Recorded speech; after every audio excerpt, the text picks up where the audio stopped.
Alsina, la hora. Voy.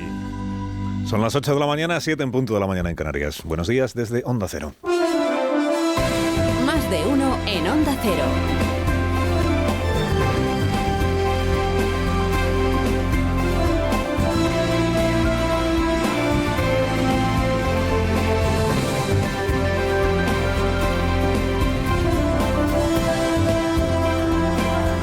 ¿Cómo están? Bienvenidos a una nueva mañana de radio. Estrenamos el 26 de marzo del año 2025, que es miércoles.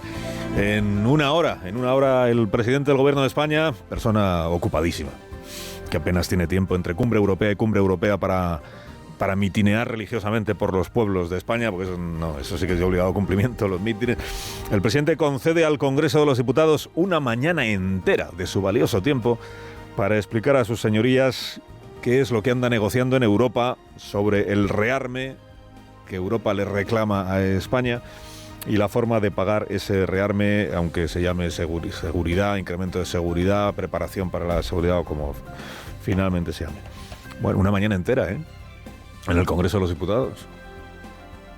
Luego dicen que tiene alergia el presidente a la vida parlamentaria. Si deberían los diputados uno a uno, los 350, hoy acercarse hasta el presidente para agradecerle de todo corazón que, sabiendo lo que le contraría la cosa parlamentaria, haga hoy de tripas corazón y se rebaje a compartir con ellos su visión estratégica del mundo que nos rodea. El mundo es muy grande. Exacto, que además el mundo es enorme. Está China, por ejemplo, también ahí. También de eso puede hablar el presidente, si lo desea, esta mañana, de China, del régimen dictatorial chino, que con el de Arabia Saudí y el príncipe descuartizador pues están entre aquellos a los que estratégicamente pues más le hacemos la pelota a los gobiernos europeos, sobre todo algunos. Bueno, alabado sea el presidente, que comparece por fin para hablar de este tema. Para hablar de este tema que es el tema rearme, el tema gasto, el tema Putin y el tema Trump. A ver si hoy el presidente cita al presidente de los Estados Unidos por su nombre, que hace tiempo que no lo hace, o se refugia en alusiones indirectas al presidente de los Estados Unidos.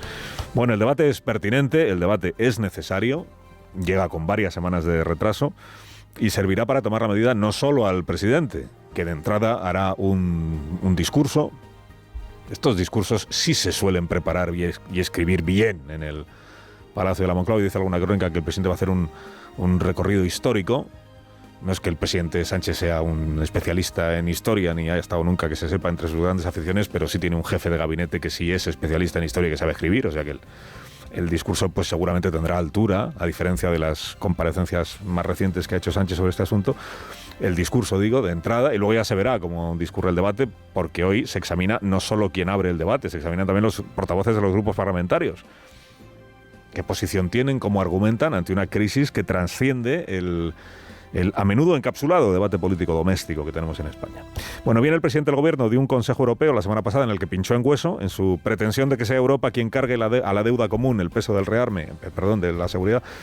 Y viene también de estrechar lazos con la extrema derecha italiana, la primera ministra Meloni, Querida Giorgia, y de estrechar lazos con el gobierno finlandés, en el que también está la extrema derecha de aquel país. ¡No pasarán! No toca eso, vicepresidenta Rivera. Esto no pasarán, es para la campaña de las europeas, no para ahora, que ya tenemos que llevarnos bien con los gobiernos de otros países en los que está la extrema derecha. España, extrema derecha solo es Vox, ¿vale? Solo es Vox. Los ultras europeos son otra cosa, son unos ultras pero muy civilizados. Meloni, el socio del primer ministro finlandés, sobre todo cuando gobiernan. Digo, no consta que el presidente vaya a hacer grandes anuncios hoy, lo adelantan también algunas crónicas que beben en fuentes del Palacio de la Moncloa, que dicen que no habrá ni anuncios ni concreción, vaya por Dios. Habrá que esperar a una próxima comparecencia, pero sí se sabe que el presidente va a hacer cuanto esté en su mano para que los diputados no pierdan el tiempo. Esto es muy importante. No quiere hacer perder el tiempo el gobierno a ningún diputado del Congreso. Porque es sabido que desde ayer el gobierno se ha adjudicado o autoadjudicado la tarea de administrarle correctamente el tiempo al Congreso de los Diputados para que no lo pierda.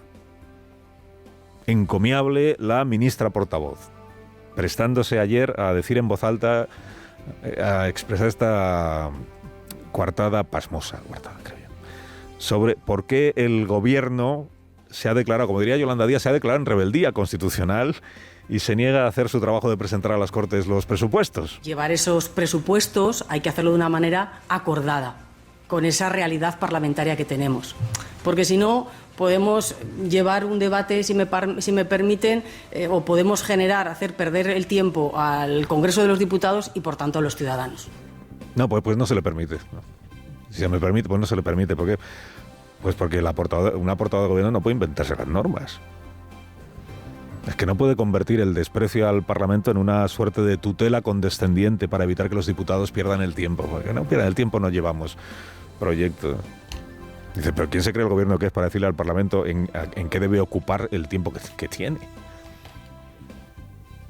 Como estamos en tiempos de desinformación y de distorsiones y de bulos y de realidades alternativas, admitamos que el gobierno se ha doctorado en todo eso, porque, por supuesto, no es verdad que para presentar presupuestos haya que tenerlos pactados con nadie, bien al revés. Es en las Cortes donde luego se negocian y se pactan las cosas, no antes. No antes. Para presentar unos presupuestos, ministra, pues lo único que hace falta es presentarlos. Decía anoche Óscar López, el ministro en Televisión Española, si no hay presupuestos no será por el gobierno. Pues preséntelos de una vez. Porque si no hay debate de presupuestos, de momento es por el gobierno, sí, solo por el gobierno. Es que solo depende de él. Ya sabemos que la vida parlamentaria es un engorro. Que está llena de emboscadas, como diría Iván Redondo. De emboscadas. Dice, qué pereza, ¿verdad?, tener que hacer los números de los presupuestos un año más. Qué pereza sentarte a negociar los números con los grupos parlamentarios que te apoyan. Tener que discutir las enmiendas con la señora Nogueras, con los de Esquerra. Qué engorro esto de la democracia representativa, ¿verdad?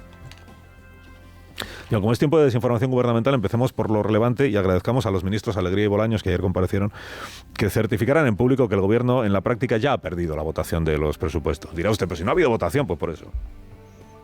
Como no la ha habido porque el gobierno no quiere que se vea que pierde la votación, pues cabe decir que el gobierno es quien ha hecho visible que en efecto la tiene perdida. Luego ya tenemos un gobierno que por falta de apoyo, por falta de ganas o porque quiere sacudirse los peajes que le reclamarían sus socios, ha tirado por la calle de en medio, ha desactivado a los socios al precio de desactivar en este asunto al Parlamento entero. No presentamos presupuestos, no debatimos presupuestos, no me podéis pedir nada para que lo incluyan los presupuestos. Me da un poco de pereza, de verdad, tener que recordarle al gobierno derrotado en la votación de presupuestos lo que el gobierno ya sabe y lo que el gobierno manipula un poco groseramente ya.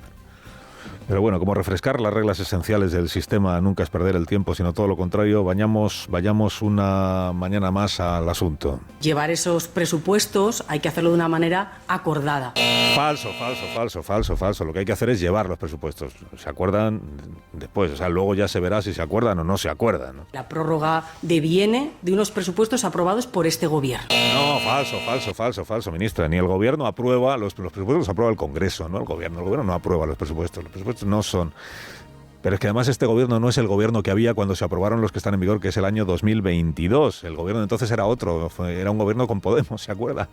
No con Sumar, con Podemos. Y el Parlamento que había entonces tampoco es el Parlamento que hay ahora. ¿Que seguimos trabajando, hablando, dialogando, debatiendo con el resto de las fuerzas parlamentarias para aprobar un nuevo presupuesto? Sí. No, falso. Si no consta que haya negociación alguna sobre los presupuestos con nadie. Desde luego no con el resto de las fuerzas parlamentarias. Pero sí es Sumar, que forma parte del gobierno, quien está reclamando que esa negociación se produzca. Podemos hacer perder el tiempo al Congreso de los Diputados y, por tanto, a los ciudadanos. Bueno, a esta declaración no le vamos a poner el sonido de fallo, ¿verdad? De fallo o de error, porque no es un error. A esta declaración de lo de perder el tiempo, no vamos a hacer perder el tiempo a nadie. El sonido que habría que ponerle es el que acompaña a los chistes malos, ¿no? Sí, porque es como una broma pesada, entiéndame. Como un chiste de mal gusto esto. Porque en un sistema representativo como es el que tenemos, en el que el Parlamento es quien encarna a la sociedad española, la portavoz del Gobierno de España diga que es perder el tiempo un debate parlamentario, de lo que sea, de presupuestos o de lo que sea. Lejos de ser corregida, pues seguro que la portavoz, la ministra, habrá sido celebrada por algunos de los suyos, al grito de bien dicho, bien dicho.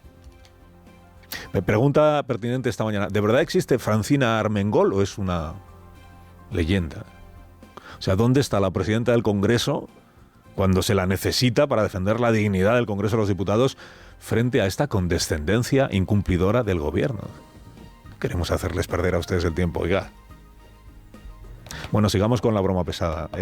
Turno ahora para el ministro de Relaciones con las Cortes, que es un hermosísimo nombre para un cargo. La Constitución también regula qué sucede cuando no hay unos presupuestos aprobados para ese ejercicio. Y se regula expresamente cómo ha de llevarse a cabo la prórroga de los presupuestos del ejercicio anterior. Claro, el chiste es malo y por eso al ministro se le escapaba la risa, supongo. No solo porque los presupuestos que están prorrogados no son los del ejercicio anterior, son los del ejercicio anterior al anterior.